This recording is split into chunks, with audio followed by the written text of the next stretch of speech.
जो कि सबसे महत्वपूर्ण चीज है। अगर आपने ये नहीं करा, आप भूल जाओ आईआईटी, नाम भूल जाओ, आप नहीं होने वाला आपसे। It looks very easy sir, 300 ये तो मैं एक दिन में कर लूंगा।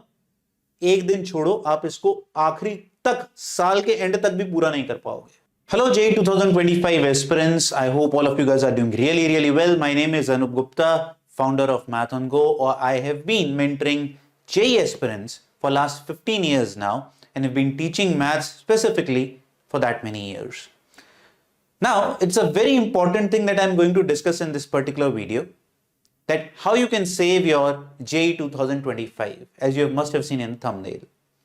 ज्यादा बड़ी नहीं रखूंगा वीडियो को, छोटी छोटी videos, small videos, put at a regular interval so that you do not waste your time and put them in the right place so that you get in the right direction. और आगे बढ़ने से पहले मैं ये भी चाहूंगा कि जो 2024 के स्टूडेंट्स हैं वो अपने जूनियर्स को कमेंट बॉक्स भर दें, बता दें आपने जो गलती करी थी, जो आपको लगता है that you did wrong, which if you would have improved in the beginning of class 12, you would have been at a very different position. Let me know in the comment so that your juniors can read you and they get benefited from that.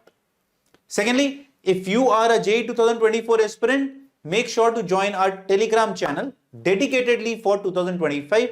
It is not like a normal channel जहां पर 2023 का भी, 24 का भी, 25 का भी, 26 का भी बच्चा है. It's dedicated for 2025. Link is in the description box. Now, I am going to talk about बच्चों 3 specific things in this particular video which you have to do to save your class 12th and JEE 2025. And let me know 2024 aspirants, क्या मैं सही guide कर रहा हूं बच्चों को? तो पहला पॉइंट पे बात करते हैं। पहला पॉइंट जो है वो है that you have to start getting clarity and you have to start building confidence. CNC, clarity and confidence, ये दोनों साइड बाय साइड चलते हैं। जब आपकी क्लैरिटी नहीं होगी तो कॉन्फिडेंस नहीं आएगा। क्लैरिटी सी से शुरू होता है और सी से एक और वर्ड शुरू होता है, confusion. If confusion is there, clarity नहीं आएगी और आपका कॉन्फिडेंस नहीं बनेगा। अब वो कैसे आएगा सर? ये तो सब जगह कहते हैं।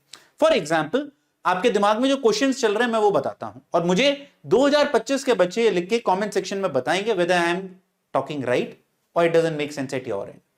Which books are the best to solve for JEE or maybe getting a high rank at JEE? Which teachers are the best? Which is the God teacher? Which influencer should I follow? किसके shorts देखने चाहिए? कौन सही guide करता है? किसकी strategy follow करें? किससे मेंटरशिप लें? कौन सी किताब सॉल्व करें? किसके शॉर्ट नोट्स पढ़ें? ये सारी की सारी चीजें बच्चों सिर्फ एक चीज पे एड ऑन करती हैं, एक चीज पे, that is confusion. And the more the confusion, less the clarity, less the confidence, less the score. आपको सिर्फ एक किताब, एक टीचर फॉलो करना है, कोई स्ट्रेटेजी नहीं चाहिए आपको। इनफैक्ट जितने भी इनफैक्ट जो आपको स्ट्रेटेजी या मेंटरिंग कर रहे हैं, they are not qualified themselves, maximum of them. और ना ही हम इस मुद्दे में घुसेंगे सर आप बता दीजिए कौन से अच्छे हैं कौन से बुरे हैं। That is again stupidity. आपका सिंपल सा टारगेट अगर मैं आपको बताऊं, each and every book is good, each and every teacher is good. हर बच्चा जरूरी नहीं है बेस्ट किताब करे या बेस्ट टीचर करे। In fact it is the other way around. वही एक टीचर एक क्लास में जब पढ़ाता है तो उसमें से ऐसे बच्चे भी निकलते हैं जो रैंक प्रोड्यूस करते हैं और उसमें बहुत सारे ऐसे बच्चे होते हैं जिनकी लाख रैंक भी नहीं आती है। सो डिसाइड, जो इसमें डिसाइड करने वाला फैक्टर है, the decisive factor, is the teacher the decisive factor? No, you are the decisive factor. एक बच्चा सेंगेज की किताब सॉल्व करता है, दूसरा बच्चा भी सेंगेज की किताब सॉल्व करता है। In fact you will find that lakh of students have Cengage book at their table, but all of them get the rank? No, obviously the one who solves it, the deeper it's and the more he solves it, he or she gets a better rank.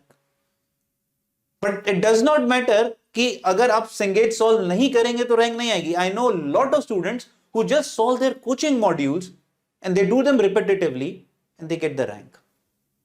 तो answer simple सा है, कोई best teacher नहीं है, कोई best book नहीं है और मेंटर तो आपको चाहिए नहीं। Believe me, और ऐसे लोगों को फॉलो करना बंद कर दो जो दिन भर आपको सिर्फ स्ट्रैटेजी बता रहे हैं, क्योंकि उससे फोमो क्रिएट होता है। आपको फोमो अभी लेने की जरूरत है ही नहीं यार, क्यों घबरा रहे हो इतना? सिर्फ और सिर्फ एक चीज करनी है, क्या? टेबल पे एक किताब और एक टीचर, जो भी हो। मेरा मानना यह है, देखो कई बार हमें लगता है हम बेस्ट टीचर से पढ़ेंगे रिजल्ट आएगा। I have been a dropper student myself. I studied in 11th and 12th with the best teachers, was not able to produce rank, and इसमें टीचर की गलती नहीं, इंस्टीट्यूट की गलती नहीं, मेरी गलती थी, मैं नहीं पढ़ा। अब मैं नहीं पढ़ा, उसका ब्लेम मैं टीचर या इंस्टीट्यूट पे कैसे डाल दूं? गलती मेरी। जब मैंने ड्रॉप लिया, मैं सबसे लोएस्ट बैच में गया, एक नए इंस्टीट्यूट में गया जहां कोई टीचर नोन नहीं था, और मैंने रिजल्ट प्रोड्यूस करा उनसे पढ़ते हुए। तो उस समय मैं लर्निंग मोड में पढ़ाई करता था।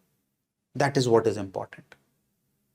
तो मुझे कमेंट में बताओ इस बात से तुम कितना परेशान हो और कितना जल्दी इसको क्लैरिटी पे लाने वाले हो। One book, one teacher, more than enough, nothing to think about.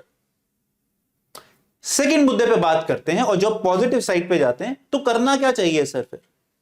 What is the biggest mistake that you guys do? Now I am going to tell you. The biggest mistake is that you do not maintain time schedule. What do you mean by that sir? Time का मतलब यह है, आपका पहला attempt जनवरी में होने वाला है जेई मेंस का। So by if you go by that logic, we are almost on the end of March. तो हमारे पास देखा जाए 9 मंथ्स है टोटल, है ना? कैलकुलेट कर लो, 9 मंथ्स। जनवरी हम मान के चलते हैं, पहले होगा या लास्ट वीक में होगा हमें नहीं पता। लास्ट 2 years से JEE mains have been happening in the last week of Jan. उससे पहले जब 2019 में शुरू हुआ था 2 बार होना, तो 6th से 10th या 10th के आसपास शुरू हुआ था। तो मान लेते हैं जनवरी वी डू नॉट है। So that means your strategy, if I have to use the word strategy, is very simple. इसमें 10 लोगों को सुनने की जरूरत नहीं है। That means my syllabus should be effectively finished by November, और इसको हमें मेंटेन करना है। अब इसकी बैक ट्रैकिंग कैसे करोगे? अगर मुझे 8 महीने में या 9 महीने में सिलेबस खत्म करना है, जिसमें I have to cover class 12th as well as class 11th, तो मुझे effectively, since I would be in class 12th now, मेरे ऊपर क्लास 12th पहले खत्म करना है, जिससे मैं क्लास 11th इफेक्टिवली आगे बाद में जाके सॉल्व कर लूं। तो I have been telling this since I have started coming online in on YouTube from 2018 और 19 ऑनवर्ड्स, दैट भैया आपका जो टारगेट होना चाहिए क्लास 12th का, that should be to finish now by October end, और मैक्सिमम बाय 15th नवंबर। तो जहां भी आप पढ़ रहे हैं, online, self study, coaching, whatever, your target should match, और your coaching schedule should also match in that target, otherwise you are delayed. अगर आपका कोचिंग इंस्टीट्यूट आपका क्लास 12th का ही सिलेबस दिसंबर में करा रहा है खत्म, तो आप 11th कब करेंगे? तो आप तो पहले ही एक लॉस्ट बैटल में फाइट कर रहे हैं, तो जीतेंगे कैसे? ये बस क्लैरिटी चाहिए। So your target should be that, if इसकी बैक ट्रैकिंग की जो मैं बात कर रहा था, बैक ट्रैकिंग क्या होता है? So what I mean by backtracking is, now if you have to cover the syllabus in let's say 9 months, that means I will have to complete some chapters in that stipulated time. For example, functions जैसा chapter, functions chapter maths में हमें यार पढ़ाने में बहुत मजा आता है, हम 2-2 महीना भी पढ़ा सकते हैं। But now logically think, can you give functions a single chapter 2 months time, where you have to cover almost 70-75 chapters in totality in those 9 months? और मैं कहता हूं चलो 11th भी छोड़ दो, अगर हम क्लास 12th भी पकड़ते हैं, 15 ऑन एवरेज चैप्टर पकड़ते हैं, जबकि केमिस्ट्री में देयर इज लेस नाउडेज, तो अगर मैं एक तकरीबन आइडिया लेके चलूं, 35 to 40 chapters are there of class 12th, 35 भी अगर हम पकड़ते हैं तो 35 and number of days. Now some chapters will be big, some chapters will be small, but that is what you should know. और बहुत सिंपल है क्लैरिटी लेना, आपको पता है कौन सा चैप्टर बड़ा है, कौन सा चैप्टर छोटा है। तो आइडियली फंक्शन जैसे चैप्टर को 21 दिन या मैक्सिमम 25 दिन से ज्यादा नहीं लगने चाहिए। अगर आप उसे ज्यादा डिवोट करें तो आप समझ लो आपका आखिरी का टारगेट पूरा नहीं होने वाला है। अब आप जाए कहीं से भी पढ़ो, किसी से भी पढ़ो, कोई सा कुछ भी करो, that is very important. So sticking to schedule, sticking to time management is very, very important, which a lot of students, especially the ones who are going to Kota, who are going to Hyderabad, they sometimes miss out this. Because वहां different batches बनाने होते हैं, उन्हें एक ही chapter को वो 1-2 महीना खींचते रहते हैं। And I am again not saying anything against anybody, ये सिर्फ कुछ एग्जांपल्स हैं, पर ऐसा नहीं कि सारे कोटा में ऐसे ही होता है। बहुत सारे अच्छी जगहों पे कोटा में इसको सही तरीके से चलाया जाता है. You just have to check how things are planned at your end so that you do not fall in trap. और तीसरी इंपॉर्टेंट चीज इस वीडियो में जो हम बात करेंगे, जो कि सबसे महत्वपूर्ण चीज है, अगर आपने ये नहीं करा, आप भूल जाओ आईआईटी, नाम भूल जाओ, आप नहीं होने वाला आपसे. सिंपल और सिंपल रूल है और बहुत ही बेसिक लेवल रूल है. IIT JEE is an analytical paper. It is not a theoretical paper. They are going to check you on your question solving skill set. Start solving questions. आपका routine बन चुका है theory theory theory video video video, but question नहीं आता है इसमें. तो मैंने एक बहुत सिंपल काम सबको दे रखा था पिछले साल. जिन बच्चों ने करा उनका रिजल्ट काफी अच्छा आया इस साल. उससे पिछले साल भी यही कहता था, पर फॉलो करने वाले फिर से वही बात. हम बोलते हैं सब बच्चों को एक ही बात है, फॉलो जो करता है वो 1%, 0.5% बच्चा आगे निकलता है. क्या रूल है सर, वो बता दीजिए. Simple rule is 300 questions per week. I repeat, 300 questions per week. सुनने में बहुत आसान लग रहा है. अब मैं यहां चाहूंगा 2024 के बच्चे हेल्प करके बताएं इसको करना कितना डिफिकल्ट है. आप मुझे प्लीज कमेंट में बताना है जिससे जूनियर्स की मदद हो पाए. It looks very easy sir, 300 ये तो मैं एक दिन में कर लूंगा. एक दिन छोड़ो, आप इसको आखिरी तक, साल के एंड तक भी पूरा नहीं कर पाओगे. And that's what separates you from someone who is going to get a very high rank. आपको हमेशा लगेगा कि मेरे को और थ्योरी पढ़ लेनी चाहिए और कॉन्सेप्ट समझ लेना चाहिए तब मैं क्वेश्चन सॉल्विंग करूंगा. भूल जाइए.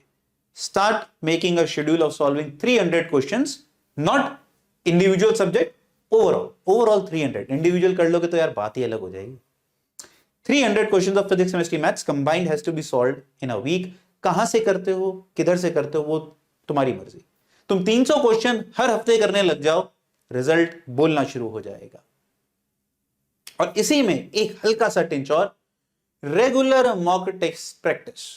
अब मॉक टेस्ट स्कोर के लिए नहीं, किस लिए देने होते हैं, अपनी स्पीड बढ़ाने के लिए. जब हम पढ़ते हैं तो हम नेचुरली उसको इनफाइनाइट टाइम लेके सॉल्व करते हैं. पेपर में हमें 3 घंटे मिलने हैं, उसमें ही सारी आपकी टेस्टिंग होनी है. तो जब तक आप अपने आप को टाइम ड्रिल्ड, इसको मैं कहता हूं टाइम ड्रिल में नहीं डालेंगे, रिजल्ट नहीं बनेगा. तो you have to follow a steady routine of taking mocks, otherwise you will definitely बुरा लगेगा सुनने में, but not able to clear the exam. Routine बनाइए, मैं हर 15 दिन बाद मॉक दूंगा. 3 घंटे नहीं तो 1.5 आवर का छोटा मॉक दीजिए, बट अपने आप को कंपेल करिए टाइम बाउंड प्रैक्टिस करने में. ये 3 रूल्स जो हैं बच्चों, CNC, time maintenance and question solving along with mock practice is the basis of producing rank at any competitive exam. आप करेंगे तो आपको अपने अंदर इंप्रूवमेंट ऑटोमेटिकली दिखेगा. करके देखिए 1 महीना. अदरवाइज मान के चलिए जो गलती आपने 11th में करी है, जहां जगह जगह यूट्यूब पे वीडियो बनी पड़ी है क्लास 11th वेस्टेड, वो आप क्लास 12th के साथ भी कर देंगे. Please be very very careful of whom you follow, what you do, and what you actually are going to do in next 9 months. It's your career. Don't play with it. God bless you all. Keep working hard and make sure to join the Telegram channel so that we guys can help you build a strong foundation to get a high rank at JEE 2025. God bless. Keep working hard. Keep smiling.